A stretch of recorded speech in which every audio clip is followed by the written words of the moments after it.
घुसपैठियों को निकालने के मुद्दे पर और घुसपैठ रोकने के मुद्दे पर लड़े जाने वाला है, क्योंकि न केवल ये बंगाल का मामला रहा, बंगाल की बॉर्डर से हो रही घुसपैठ सिर्फ बंगाल का मामला नहीं रहा है, अब ये राष्ट्रीय सुरक्षा का मामला है। देश की संस्कृति को बचाना है, देश की सुरक्षा को सुनिश्चित करना है, तो बंगाल की बॉर्डर सील कर दे, ऐसी देशभक्त सरकार यहां लानी पड़ेगी, जो ममता बनर्जी नहीं कर सकती, केवल और केवल भारतीय जनता पार्टी कर सकती। 3 दिवसीय पश्चिम बंगाल यात्रा के दौरान दूसरे दिन केंद्रीय गृह मंत्री अमित शाह भाजपा के राजनीति के चाणक्य जमकर गरजे। मीडिया से बात करते हुए उन्होंने कहा कि पश्चिम बंगाल सरकार जो ममता बनर्जी की सरकार है, उसका विकास अब डेड एंड पर आ गया है। 15 साल बाद ममता बनर्जी के पास करने के लिए कुछ नहीं है। अब यहाँ सिर्फ और सिर्फ सांप्रदायिक ध्रुवीकरण कर रही है ममता बनर्जी। साथ ही साथ अमित शाह ने कुछ सवाल खड़ा किए हैं, और वो सवाल सीधे सीधे टीएमसी सरकार से है। सवाल नंबर 1, वो कौन सी सरकार है जो बॉर्डर पर फेंसिंग के लिए जगह नहीं दे रही है? वह सरकार आपकी है। घुसपैठिया गाँव में घुसता है तो उस पर किसी तरह का एक्शन क्यों नहीं लिया जाता? ये सवाल अमित शाह ने ममता बनर्जी से किया है।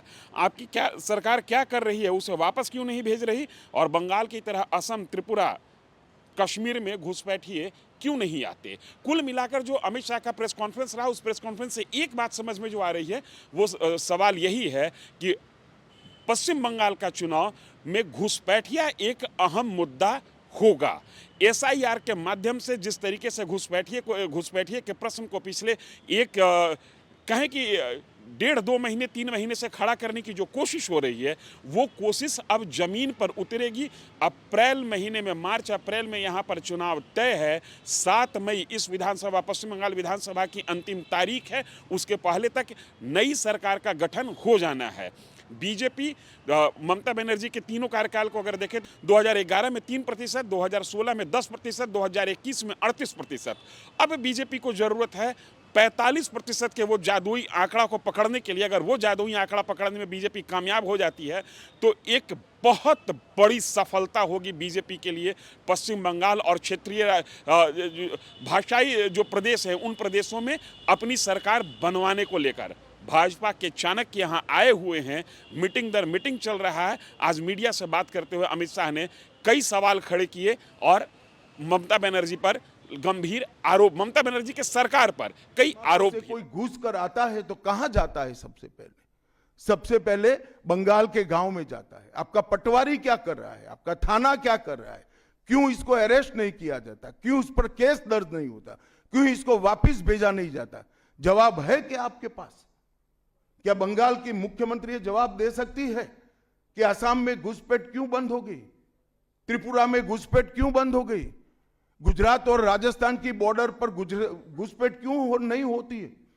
पंजाब की बॉर्डर पर घुसपैठ क्यों नहीं होती है? कश्मीर की बॉर्डर पर घुसपैठ क्यों नहीं होती है? सिर्फ बंगाल में क्यों होती है? क्योंकि आपकी निगहबानी में घुसपैठ कराई जाती है और बंगाल को धीरे धीरे डेमोग्राफी चेंज कर आप आपकी वोट बैंक को पुख्ता करनी चाहती है। मगर ये लंबा नहीं चलेगा। बंगाल की जनता अब जान गई है और इसके खिलाफ लामबंद भी हो रही है। और मुझे मालूम है अगला चुनाव घुसपैठियों को निकालने के मुद्दे पर और घुसपैठ रोकने के मुद्दे पर लड़े जाने वाला है, क्योंकि न केवल ये बंगाल का मामला रहा है। मैं आज बंगाल की जनता को इस प्रेस वार्ता के माध्यम से बताने आया हूं कि बंगाल की बॉर्डर से हो रही घुसपैठ सिर्फ बंगाल का मामला नहीं रहा है, अब ये राष्ट्रीय सुरक्षा का मामला है। देश की संस्कृति को बचाना है, देश की सुरक्षा को सुनिश्चित करना है, तो बंगाल की बॉर्डर सील कर दे, ऐसी देशभक्त सरकार यहां लानी पड़ेगी, जो ममता बनर्जी नहीं कर सकती, केवल और केवल भारतीय जनता पार्टी कर सकती है। घुसपैठ के अलावे भ्रष्टाचार से पूरी बंगाल की जनता त्रस्त है।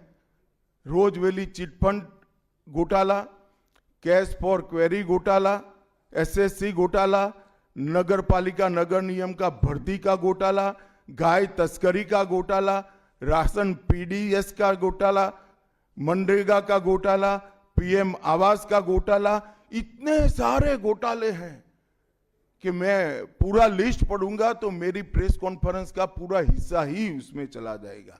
अब क्या ममता बनर्जी इस बात का जवाब दे सकती है कि आपके मंत्रियों के ठिकाने पर से 27 करोड़ रुपया मिलता है, जिसको गिनते गिनते नोट गिनने की मशीन भी गर्म होकर बंद हो जाती है।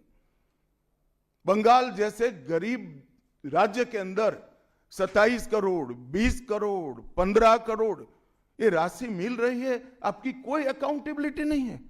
पार्थो चैटर्जी जेल में जाते हैं, ज्योति प्रिय मलिक जेल में जाते हैं, अनुव्रत मंडल जेल में जाते हैं, जीवन कृष्ण शाह जेल में जाते हैं, माणिक भट्टाचार्य जेल में जाते हैं, चंद्रनाथ सिन्हा जेल में जाते हैं, परेश पाल जेल में जाते हैं, कुंतल घोष जेल में जाते हैं, फिरहाद हकीम वो भी आरोपी बनाए जाते हैं, शोभन चैटर्जी आरोपी बनाए जाते हैं, कुणाल घोष 3 साल जेल में रहकर आते हैं, और आप कहती है कि भ्रष्टाचार नहीं हो गया, हो रहा है।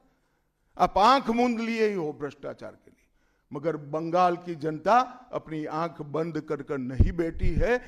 गरीब बंगाल की जनता के अधिकार का पैसा आपकी कैडर की भेंट चढ़ रहा है, आपको इसको जवाब देना पड़ेगा।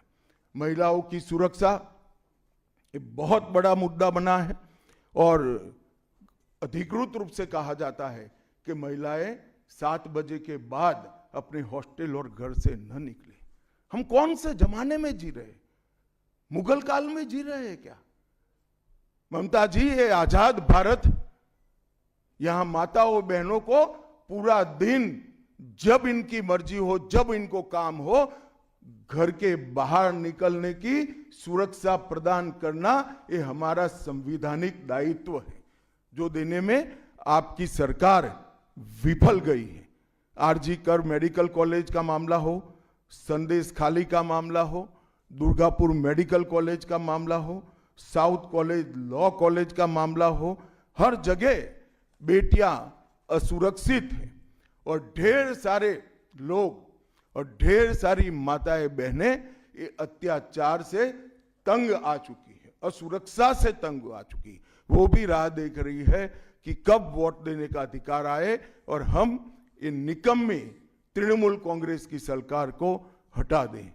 सांप्रदायिक तुष्टीकरण को इस राज्य सरकार ने अपनी नीति के रूप में स्वीकार कर लिया।